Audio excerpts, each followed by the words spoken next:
Red book లో చాలా పేజీలు ఉన్నాయి. ఎవరికి ఎప్పుడు ముహూర్తం పెట్టాలో తెలుసు. ఎవరిని వదిలిపెట్టరు. మంత్రి లోకేష్ నిన్న ఓ కార్యక్రమంలో చేసిన కామెంట్స్ వైరల్ అవుతున్నాయి. రాబోయే రోజుల్లో ఆయన ఎవరిపై ఎలాంటి చర్యలు తీసుకుంటారు, ఎవరినైనా అరెస్టు చేయిస్తారా అనే చర్చ జరుగుతుంది. మంగళగిరి ప్రజల్ని ఫస్ట్ కలుస్తా, మంగళగిరి నాయకులు కలుస్తా, తర్వాత ఎవరిని కలుస్తా. కానీ దానికన్నా ముఖ్యమైనది ఏంటంటే ప్రేమ, పలకరింపు. సో మీ బూత్లో ఉన్న ప్రజల్ని, యూనిట్లో ఉన్న ప్రజల్ని, క్లస్టర్లో ఉన్న ప్రజల్ని, మండల్లో ఉన్న ప్రజల్ని ప్రేమగా పిలవండి. అందరి సమస్యలు మనం పరిష్కరించలేం, దేవుడు కూడా పరిష్కరించలేం. కానీ చెప్పే విధానం ఉంటుంది, చెప్పే స్టైల్ ఉంటుంది. ప్రేమతో గెలుచుకోవాలి. నేను మిమ్మల్ని అందరూ కోరేది ఒకటే, 151 అయిందంటే దానికి ప్రధానమైన కారణం అహంకారం. అహంకారం వదిలిపెట్టుకోవాలి. ఎందుకంటే అధికారం ఎలాంటిదంటే క్యాన్సర్ లాంటిది, అన్ని వ్యసనాలు వస్తాయి. అహంకారం వచ్చేస్తుంది, నరనరాలు వచ్చేస్తుంది. అది పోగొట్టుకోవాలి. ఎంత ఎదిగే కొద్దీ తగ్గి ఉండాలి. అది మనందరం నేర్చుకోవాలి. అండ్ చివరిగా మనందరూ గుర్తుపెట్టుకోవాల్సిన విషయం అది, అధికారంలో ఎన్ని దశాబ్దాలు ఉన్నా మనం చివరికి వెళ్ళేది మన దేవాలయం, అది మన పార్టీ ఆఫీస్, మన పార్టీ.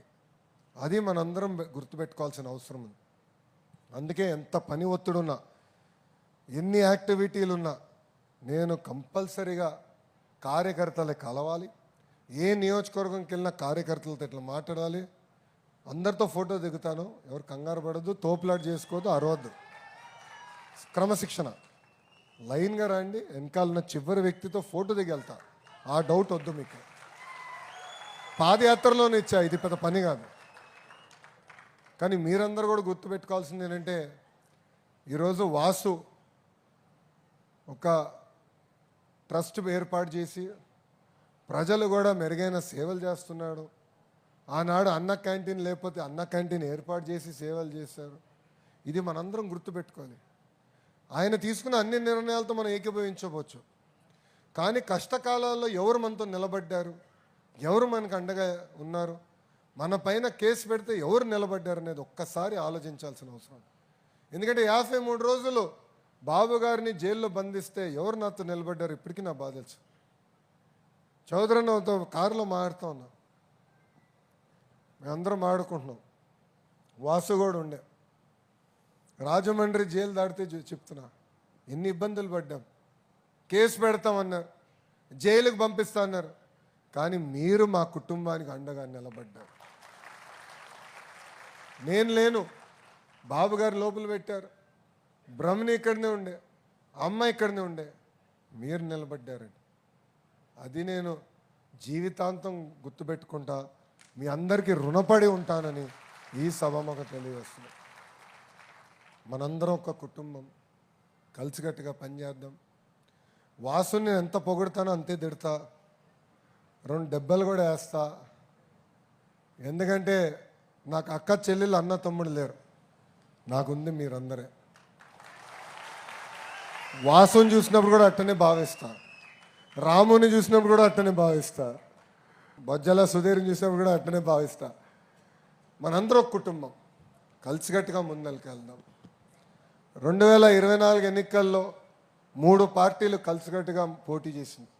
ఒకటి తెలుగుదేశం పార్టీ, ఒకటి జనసేన, మూడోది భారతీయ జనతా పార్టీ. ముగ్గురం కలిసికట్టుగా పనిచేసాం. ఎవరు ఊహించిన విధంగా 94% సీట్లు మనం గెలుచుకున్నాం. ఈరోజు కేంద్రంలో ఎన్డీఏ ప్రభుత్వం, రాష్ట్రంలో ఎన్డీఏ ప్రభుత్వం ఉంది కనుకనే ఇన్ని సంక్షేమ అభివృద్ధి కార్యక్రమాలు మనం చేయగలుగుతున్నాం. లేదంటే జీతాలు కూడా కట్టే పరిస్థితి ఉండేది కాదు. ఇది మనందరం గుర్తుపెట్టుకోవాలా.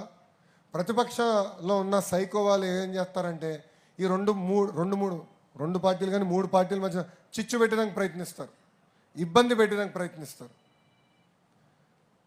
తెలుగుదేశం పార్టీ పేర్లతో వాళ్ళని తిడతారు, వాళ్ళ పేరుతో మనం తిడతారు.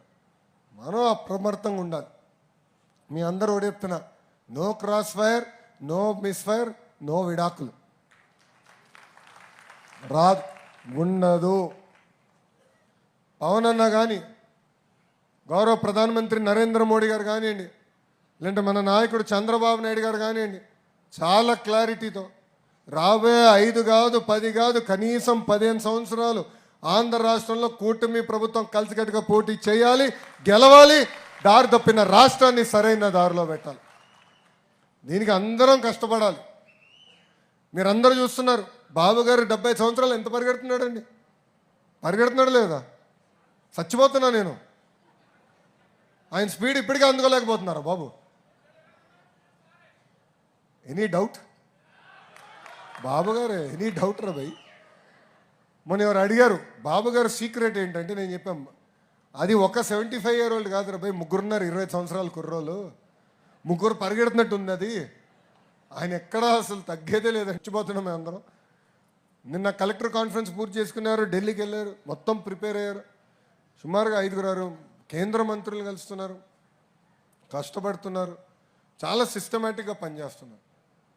ఎందుకంటే మన భవిష్యత్తు కోసం, మన పార్టీని శాశ్వతంగా నిలబెట్టేదానికోసం.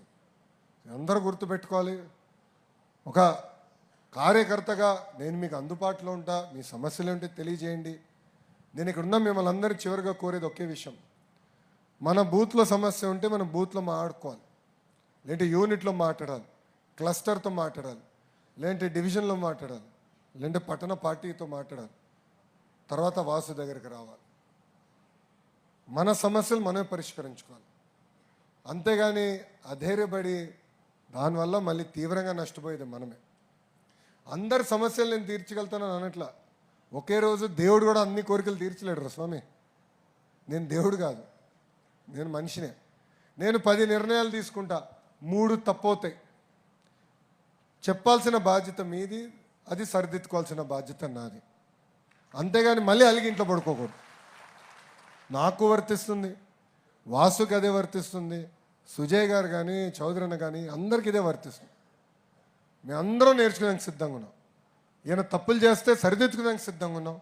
తెలియజేయాల్సిన బాధ్యత ఇక్కడున్న కార్యకర్తలందరిపైన ఉందని నేను తెలియజేసుకుంటూ, ఇచ్చిన అన్ని కార్యక్రమాలు తూచా తప్పకుండా అమలు చేయాలి, కష్టపడాలి.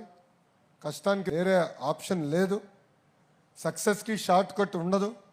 నేను అనుకున్నా 2019లో, అరే ఇంత చరిత్ర ఉన్న కుటుంబం ఏమవుతుంది.